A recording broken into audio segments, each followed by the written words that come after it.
Aleluia! Eu glorifico e exalto o nome daquele que vive e que reina para todo sempre, aquele que é, aquele que era e que será eternamente, Pai da eternidade passada e Pai da eternidade futura, que habita nas alturas e se inclina para ver o que se passa nos céus e na terra. Aleluia! Nós, para podermos olhar para o céu, olhamos para o alto. Deus, para olhar para os céus, no plural, ele tem que se inclinar. Ele é poderoso. Grande é o seu poder, inimaginável. Aleluia. Aqui quem vos saúda é o vosso amado irmão Anderson. Sou evangelista da Casa do Senhor e venho trazer algo novo para os irmãos. Aleluia. Algo que eu trouxe aqui em um de nossos estudos. Vamos falar da dispensação patriarcal. Isso é um período, um período dos acontecimentos dos patriarcas. E sabemos que essa dispensação se divide em algumas etapas do decorrer da raça humana. E uma delas foi a dispensação patriarcal. Nós conhecemos a dispensação da inocência, consciência, governo humano, patriarcal e lei, Depois, a dispensação da graça, que é o que vivenciamos, milenal e enfim. Vamos falar da patriarcal, dispensação patriarcal. O aumento da maldade e a intenção e a intervenção de Deus, depois de todos os eventos da inocência de Adão e Eva, o pecado entra no mundo através dos mesmos, quebrando assim a inocência humana que Deus havia dado para os dois. Então começa o estado da consciência, após Caim ter assassinado seu irmão Abel.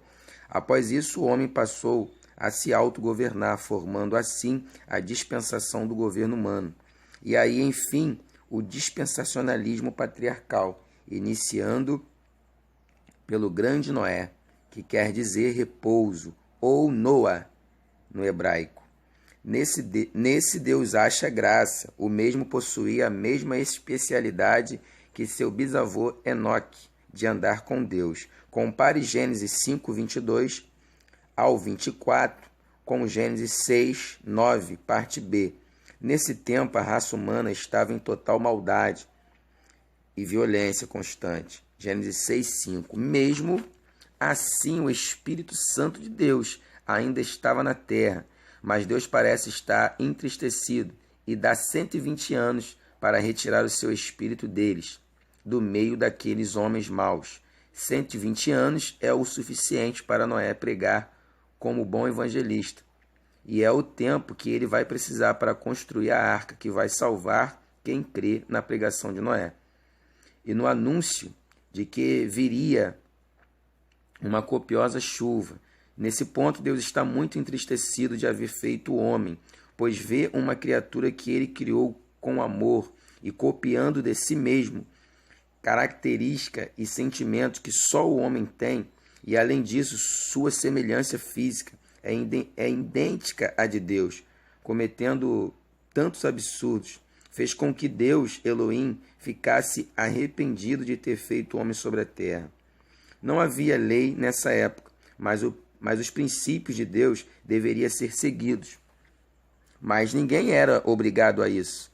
Por não haver lei, os homens cometiam latrocidades e ficavam impunes. E no meio de uma geração perversa, somente uma família obedecia e seguia os princípios de Deus, o Deus Elohim, que quer dizer Criador. E quais eram os princípios? Se até aqui não havia livros, nem lei e mandamentos, as gerações passadas viviam de forma diferente em todas as áreas. Os pais passavam informações aos seus filhos dos acontecimentos que antecederam a eles. E pela consciência, as pessoas seguiam os bons exemplos. Caso contrário, faziam o mal, confrontando assim a sua própria consciência. E já que cada um governava a si próprio, eram também donos de suas razões, mesmo se estivessem errados, aos olhos de outros. Enoque foi o maior exemplo no meio de tanta gente ruim, e não era falta de ouvir a voz de Deus. Deus falava. A questão aqui era pecar sabendo que estava pecando. e não inocentemente, porque parece que lendo Gênesis do capítulo 1, desde a criação até o capítulo 6, que é o anúncio do fim dos homens maus, entendemos de primeira instância que Deus foi muito ruim com sua criação.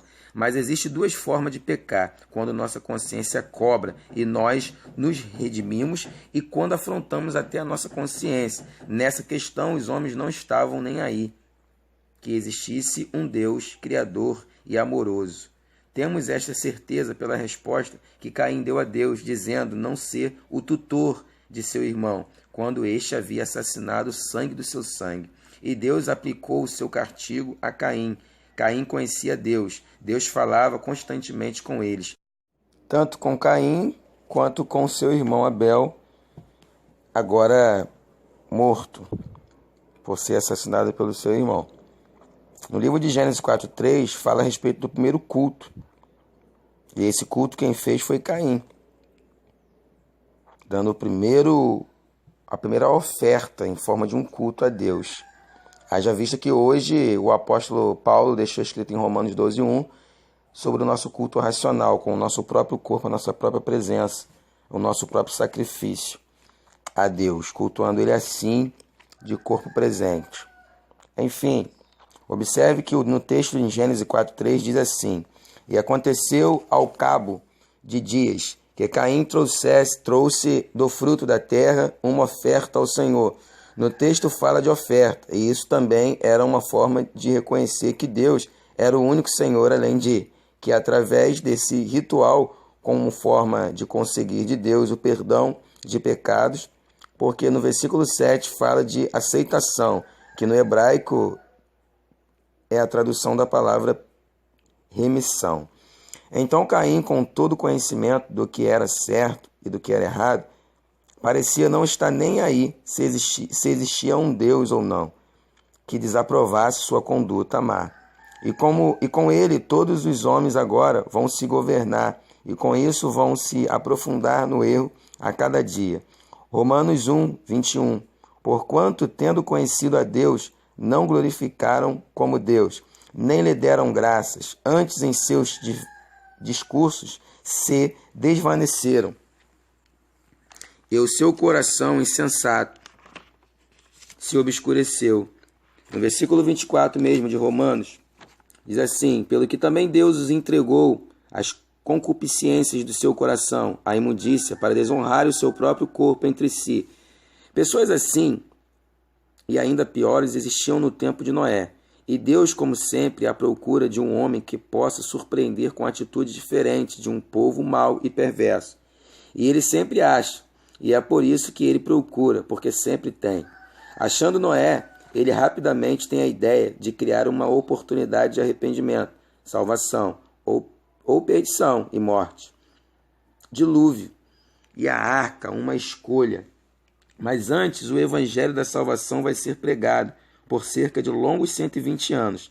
Leia sobre o destaque de Noé. Gênesis 6:10. Estas são as gerações de Noé. Noé era varão justo e reto em suas gerações. Noé andava com Deus. Devia ser muito difícil servir e ser fiel a Deus no meio de tanta gente ímpia. Poderia dizer 8 pessoas no meio do resto do mundo, desviado da presença de Deus. Talvez no meio daquela população poderia ter alguém que pensasse: não sirvo a Deus, mas também não sou ruim, nem faço mal a ninguém. Mas vai perder a salvação da arca, porque não acreditou na pregação de Noé, nem no dilúvio, muito menos na arca, que era o meio da salvação. A arca é a tipologia de Cristo, no que se refere à salvação. Após aproximadamente 120 anos, todos viram e souberam da grande arca. É claro que todos tiveram a curiosidade de ver a arca de perto.